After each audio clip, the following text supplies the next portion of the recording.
Давайте з вами перевіримо, як почувають себе мої черенки волотистих гортензій.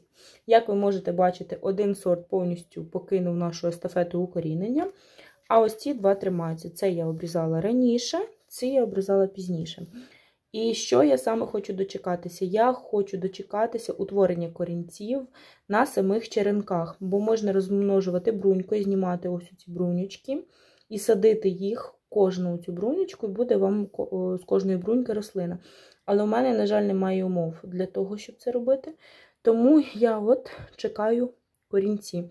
Ви можете бачити на відео, там є ось такі білі цяточки. Це утворення калусу, і саме з цього місця в майбутньому має виростити новий корінець. Все, що потрібно, мої ці череночки стоять на підвіконні. Воду я змінюю, щоб не з'являлось неприємного запаху. І можете додавати, можете не додавати укорінювач. Головне час і чекаємо.